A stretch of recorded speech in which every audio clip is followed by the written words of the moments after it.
let's start with Mr. Brigadier uh, Dr. Vijay Sagar Dhiman, sir, and try to understand the conspiracy part. I mean, how did it all start? What was the role of British, and then how did Pakistan hatch it and action it? So over to you, sir.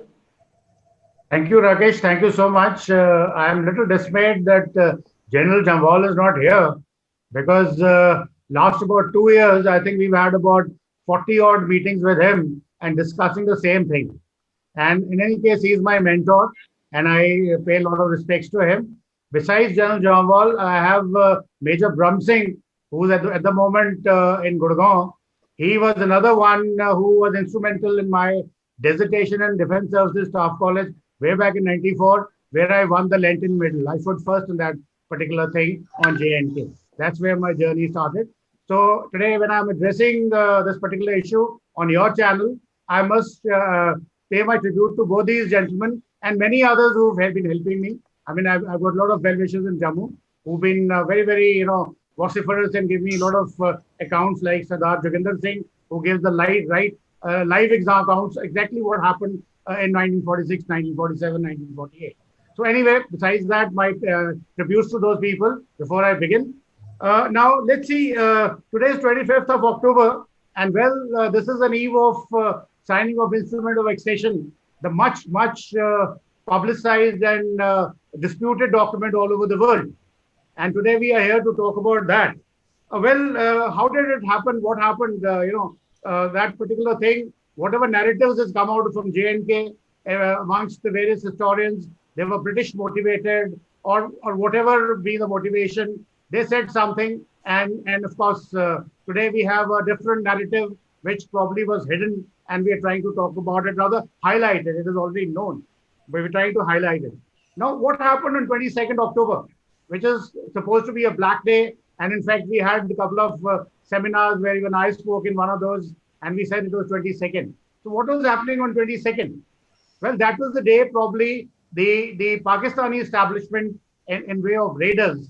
Actually, they should have been invaders because there was regular army guys assisting those few of those irregulars. They are the ones who attacked, and we call that as a black day. But before that, what we were doing?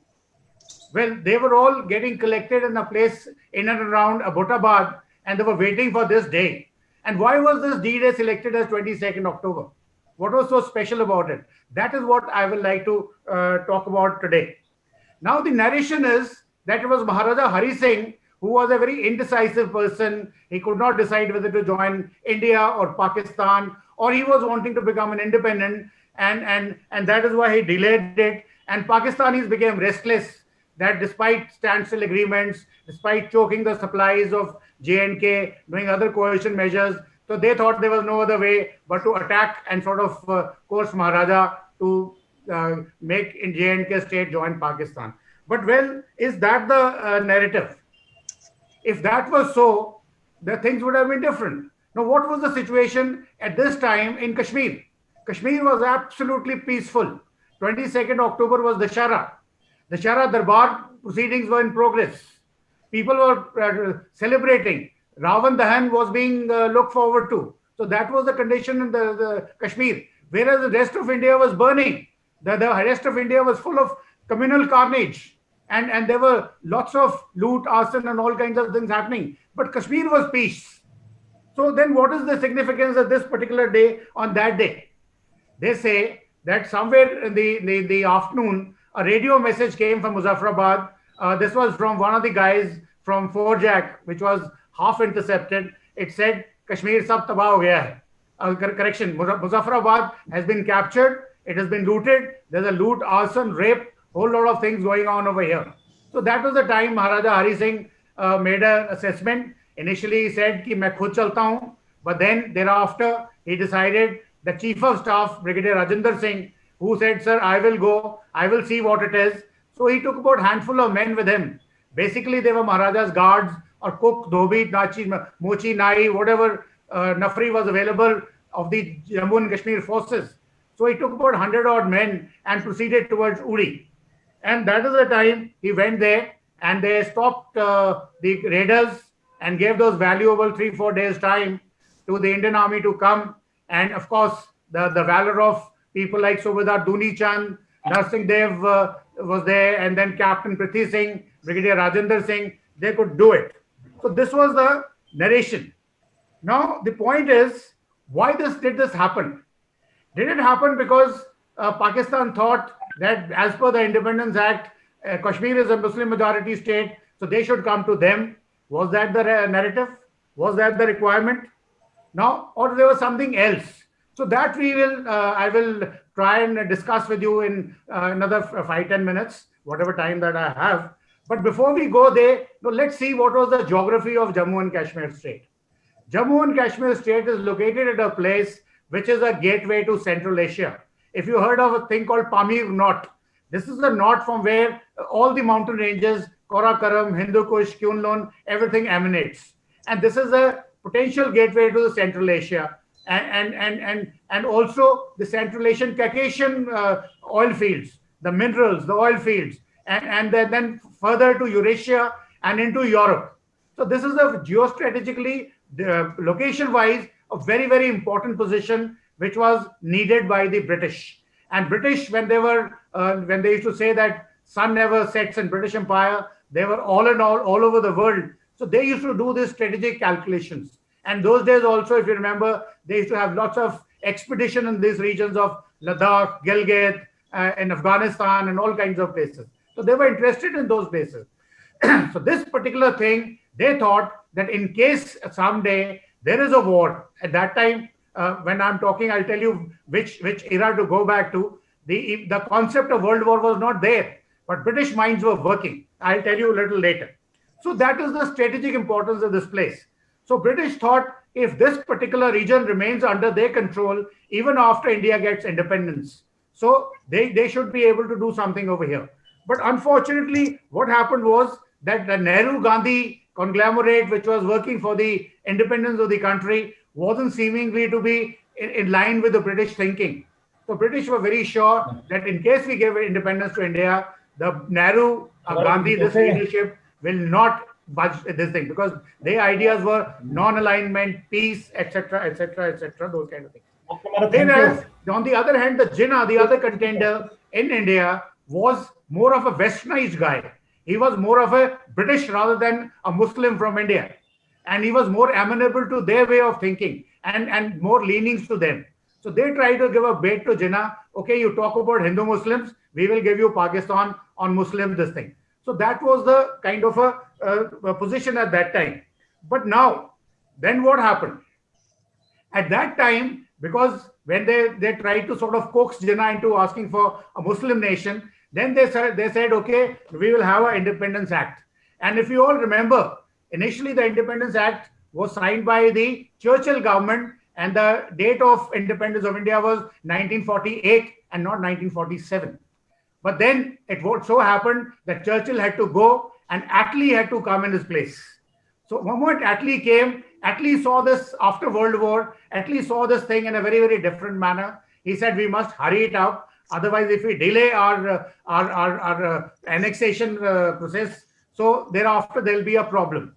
So what he did was, he got the Independence Act signed, passed by the British Parliament as 47. And in hurriedly manner, he got Radcliffe Commission appointed to make the thing divisions. You know, this commission did all the work in 3 months of time. And especially when the particular gentleman who's the chairman of the commission has never been to, let's say, the eastern part of the country at all. So anyway, whatever they did, that was more of a conspiracy which was to be put into effect from the British side. Now, Churchill was replaced by Attlee, and then they said, okay, now who's the Governor General of India? That was Ismay, Lord Ismay. Now, Ismay was also not in line with the Attlee's way of thinking. So Ismay was replaced by Lord Mountbatten.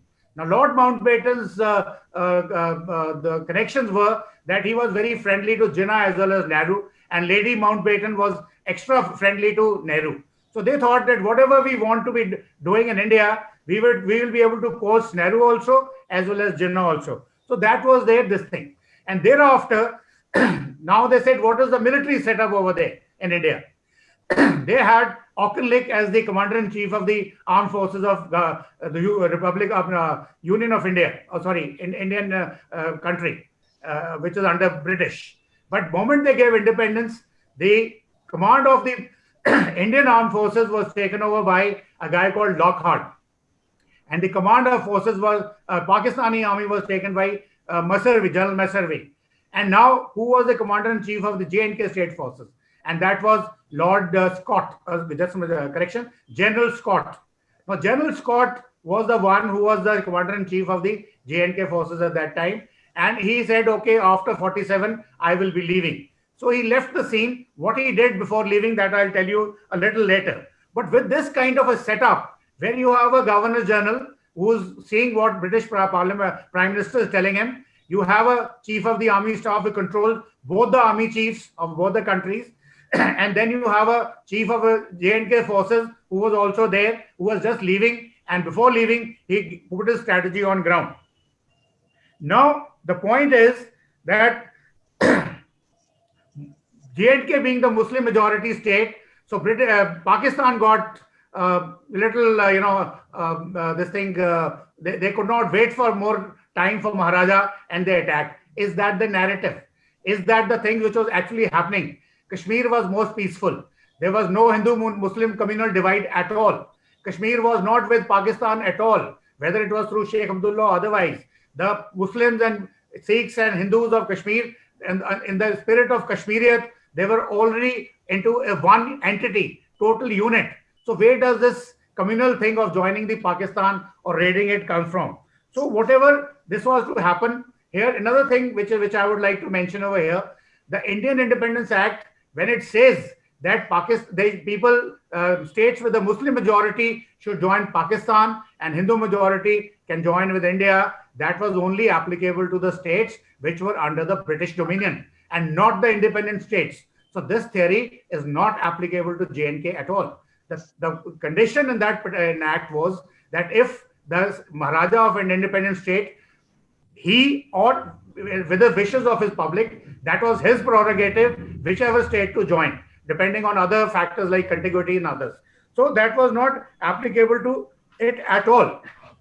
But then what was the thing over here?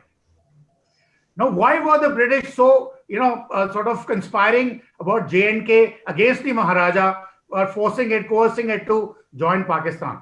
Lord Mountbatten tried telling, Jinnah tried telling this thing. Even Nehru was convinced that you should not, overtly it was not told, but in between it was told. So much so, Lord Mountbatten made a visit to Kashmir, wherein Maharaja met him for the first day. And then second day, when the actual discussions were to take place, Maharaja feigned that mera pet kharab ho gaya hai, I'm not available. So he knew Mountbatten is going to tell him to join Pakistan. So he did not do that. When all this happened, British were left with no choice but to do something because of which Maharaja should join, J&K state should be part of the Pakistan for those strategic reasons. Now, what are those strategic reasons? I'll give you a nutshell. The story starts from 1905, when Maharaja Pratap Singh was the, premier of Maharaja of Jammu and Kashmir.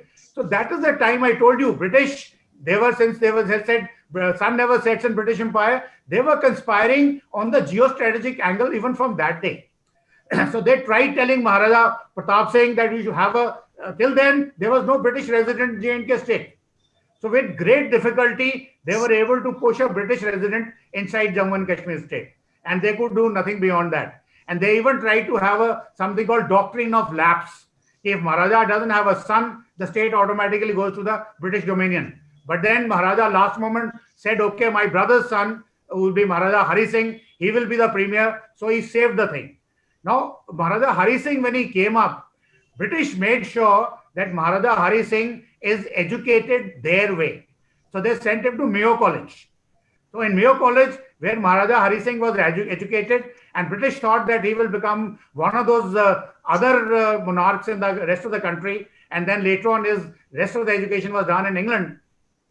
And he had all those royal shocks which other Maharajas had. So British made sure that Maharajas done same way. But unfortunately for them, when he took the throne in 1925, he they overtly did not sort of toe their line. Heart in heart, when Maharaja was in Mayo College or elsewhere in the country, he thought that there should be some kind of a patriotism. He should be looking after his own nation and not following the British. That thing had set in him.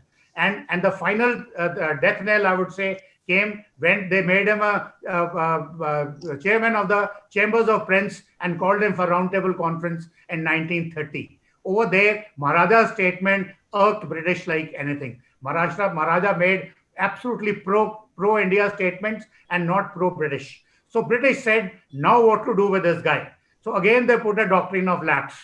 Okay, if you don't have a son, we will take away your state. Unfortunately for them, Dr. Karan Singh was born in the month of March.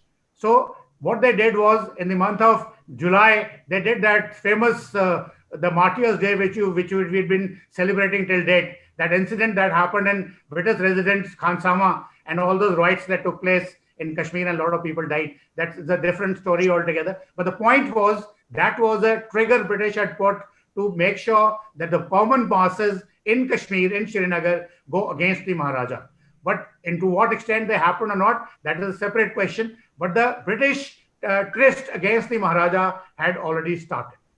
Thereafter, they kept cursing him, kept sending, doing lots of things with the British resident, which most of the people in Jammu are aware of. But finally, in 47, when they wanted him to join Pakistan, Maharaja wasn't ready for whatever reason. That is again a different sort of a thing.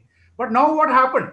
Moment Mountbatten was clear that now Maharaja is not going to listen to him, even after he made a visit to Kashmir. So they did again, another actual conspiracy was put into rest. Now we have a book written in the Ministry of Defense about 1947 ops, 1948 ops, and which was, I think, completed in 65, but not released, and released in 87. And I think Colonel Ajay has given me a copy of that, the e-copy. The page 14 very clearly says that 20th of August, the op order for Operation Gulmarg, that is the Pakistan invasion of Jammu and Kashmir, was signed. If it was signed on 20th of August, on whose behest was it signed? Pakistan got independence, Jinnah got independence on 14th August. Army command in the hands of Messervy. Do you think Jinnah could have made this op order in those 6 days' time, especially when the Chief of Army Staff is not with you? It's impossible. So this was a total British doing in line with what they wanted to do in terms of their geostrategic position of Jammu and Kashmir, Gilgit-Baltistan.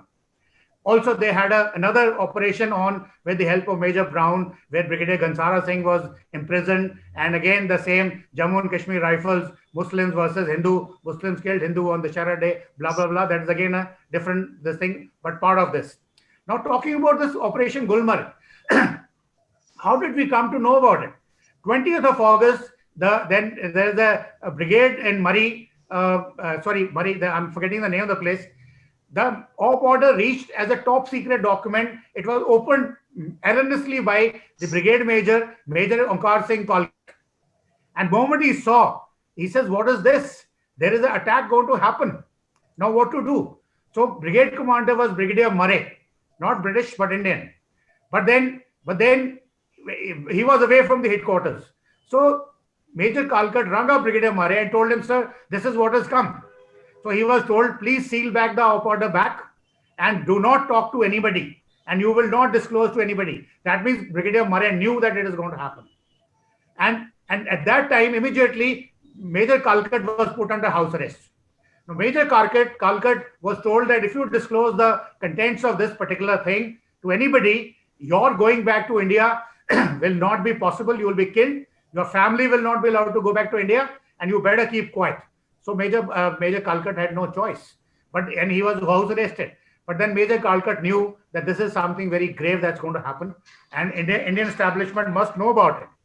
So somehow he managed to get across that the whatever security was there around him, and probably they say he reached Ambala. From Ambala, he traveled in a goods train and reached Delhi. And Delhi, he went to Brigadier Kulwant Singh and the Defense Minister, Mr. Baldev Singh, and told him, this is what has already reached over there.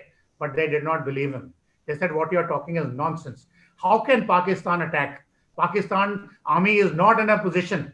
Pakistan Army, Indian Army is still under the process of division. So they are not organized to do it.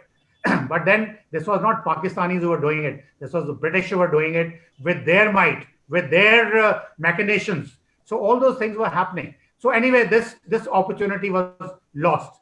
So finally, what had happened was at this time, there is a gentleman called, just a minute, I'll give you his name. Yeah, Abdul Qadir Jahangir. Abdul Qadir Jahangir was a Muslim leader in Punch and Ghulam Abbas, Muslim leader in Jammu. So these two leaders were also against Maharaja for whatever reason. That is a different subject. So Abdul Qadir Jahangir is supposed to have gone to Colonel Akbar Khan, who was a Pakistan Colonel GS Weapons and Equipments Directorate. And this gentleman had all the old lorries with him and old weapons and ammunition under his command, which he was to be given to the provincial police constabulary. And he told them, if you sort of engineer this kind of a thing, I mean, they colluded. The people in Punch, which are 6,000 strong military personnel who have fought in World War, who have fought in First World War, Second World War, and they're heroes of various sorts, they will also fall in line with you. I will indoctrinate you. So J&K forces will be reduced to almost rubble. So now they say this was one trigger. Then ultimately, Colonel Akbar Khan, later General Akbar Khan, he wrote a book, Raiders in Kashmir. So how the organization of those Lashkars, how were they equipped? How were they given ammunition? What was the organization? There were Pakistani regulars and few ex-servicemen, and then most of the irregulars brought from the Khyber Pakhtunkhwa, that time Northwestern Frontier Province. So this is how the organization was done as per the op order signed by the British General on 20th of August. So that was because operation order is one order which we give in the army, in which everything is mentioned. The objectives are mentioned, the tariqa is mentioned, the how to do it is mentioned. Now, what was the objective of this? That on 22nd you attack Muzaffarabad, and Muzaffarabad ka Srinagar by road on lorries should have been only in a matter of hours. So after capturing Muzaffarabad, there's a straight run. There's no major town except bit of a resistance you might find in Baramulla, a little bigger town, and finally the Kashmir. So capture Srinagar, capture Maharaja, force him to sign the instrument of fixation in favor of Pakistan. So this was the entire plan which was being executed.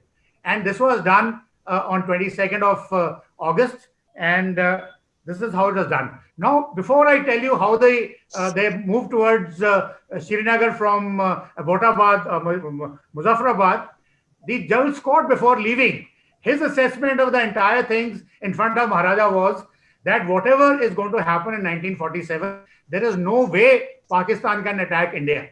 Again, reasons given were the same.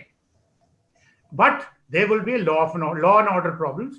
So whatever little forces, few battalions that Jammu and Kashmir forces had in terms of 3 brigade groups, they were to be deployed not as per the tactical considerations of a war being launched, or they should be deployed as per the law and order tactical considerations. There should be no riots between Hindus and Muslims.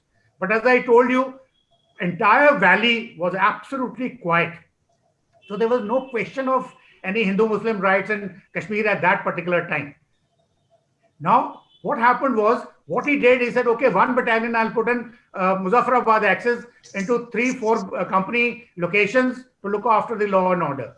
And 1 or 2 battalions were put somewhere near Rajouri Punch axis. 1 was in Jammu, and 1 battalion was kept in Srinagar. Now that probably was a decoy to tell the Maharaja, look, I am totally, alive to the fact that the defense of Srinagar is also important. But that was again a decoy. What happened was, after he left in 1947, August month, 4th of September, the Pakistanis, whether regulars or irregulars or militia, they started attacking the people of Jammu from Araspura Arnia sector. Like General Jamal has not joined us yet. He is a live witness. He used to say, रात हो गई है, उनके गांव में राय सुचानी में अभी लाइटें शुरू हो जाएंगी. They'll keep running around us. They'll keep firing on them. So they said the entire village, used to vacate at night, and they used to go into the jungle at the safe places, at the safe bunkers which they had constructed for their safety. So this was the first sort of a thing which they started from Jammu. Then similar things happened in Rajouri Poonch sector. Notably in that the formidable ones were 8th and 9th October.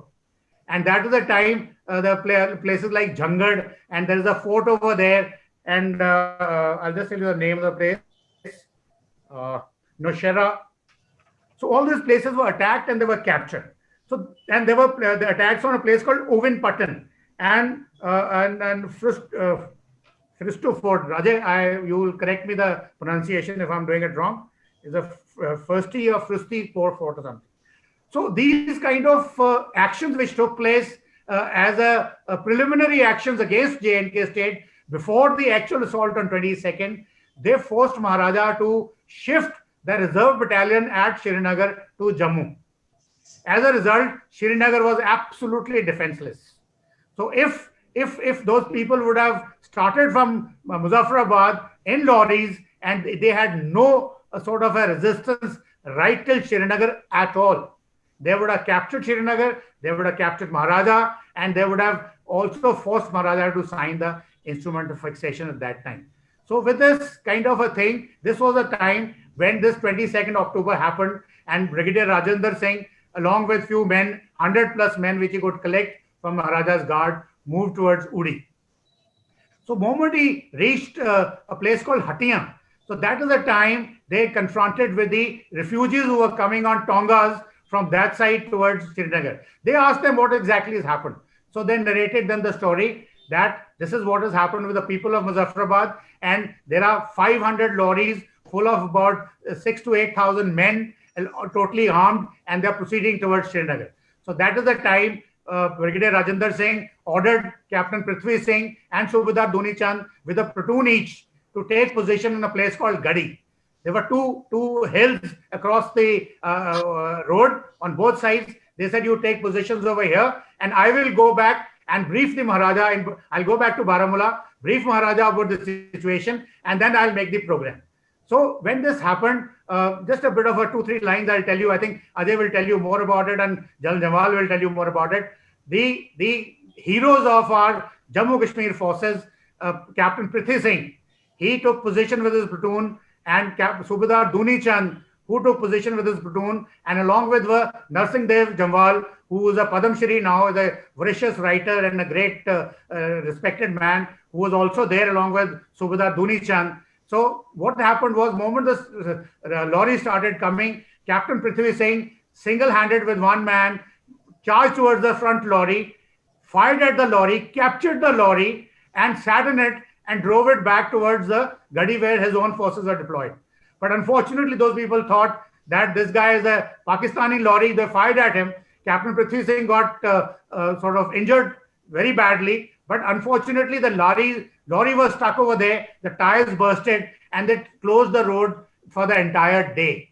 And throughout the day, Subedar Duni Chand kept firing at the Pakistanis, kept causing casualties on them. And then one moment Pakistanis realized that this road has been blocked with two small hills on the sides. So they outflanked them. And there were very few men. So unfortunately, all of them died. And Narsingh Dev Singh Ji became a prisoner. That's how he's alive to tell us all these stories. So this way, one full day was taken by these forces.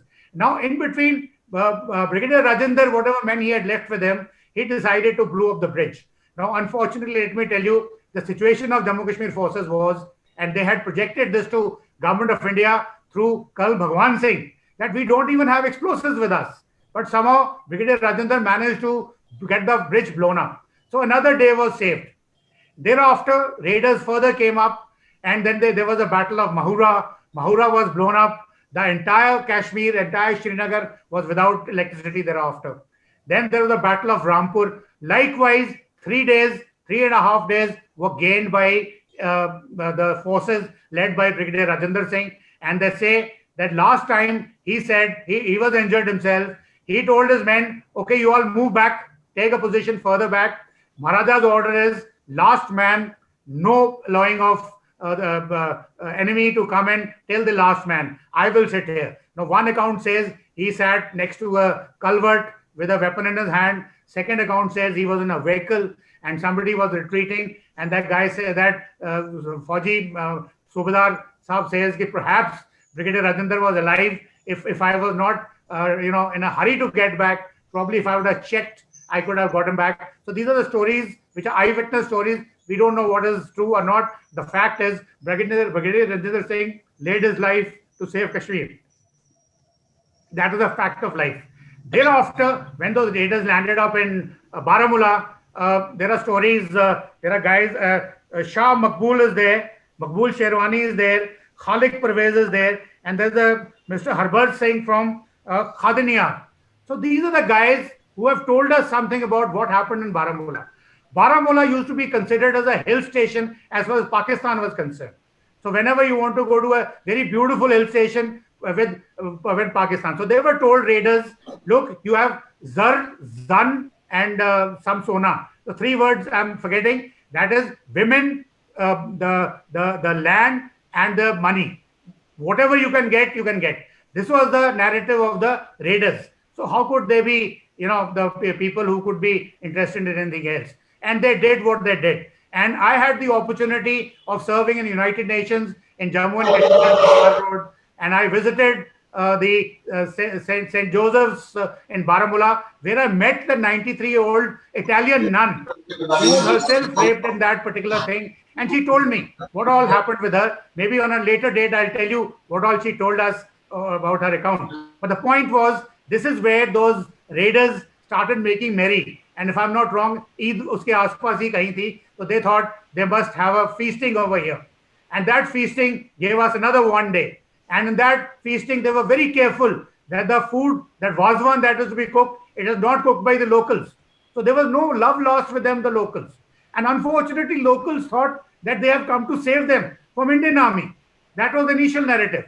And that initial narrative was exploited, say 60 years later, 50 years later, by the divisive forces. Like I was in Srinagar in 97 in United Nations visiting a friend of mine. His daughter was doing MA history. And I told her, beta, raiders came to Baramulla in 1947 and they did this. They said, no, uncle, you're wrong. Those raiders didn't come. They came to save us. Indian Army had invaded us.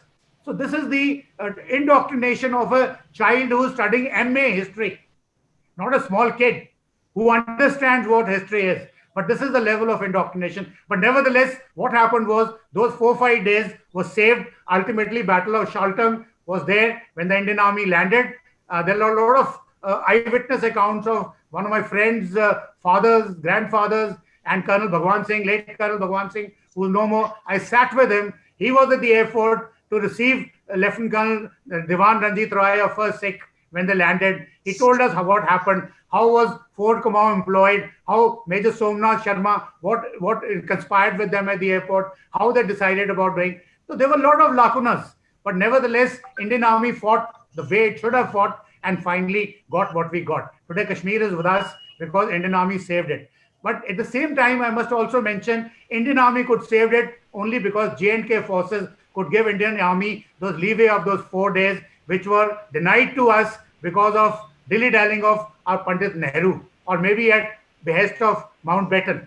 Now, why I'm saying that is because if we see the operations on the other side, on the Rajouri Point side, here what happened was suddenly 50 Para Brigade had landed. Brigadier Osman was there. They fought valiantly and they pushed raiders back.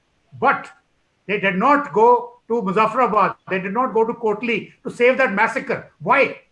What is the reason? What prevented the Indian Army from not entering Muzaffarabad, not entering, Mirpur, not entering Kotli and save those hapless people? The men were murdered, girls were raped, mothers were raped. All that happened. But why did not do it? Reason is, Lord Mountbatten was in India. He told Indian Army, you will not go beyond this line. Unfortunately, Jal Thamaiya was ordered to do that. Jal Thamaiya was reluctantly, he had to obey the order.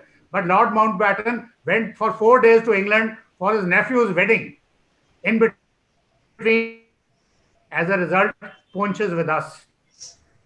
As a result, Rajouri is with us. And a couple of other areas which Ajay will tell you they are with us because that. And he came back. And he was very annoyed.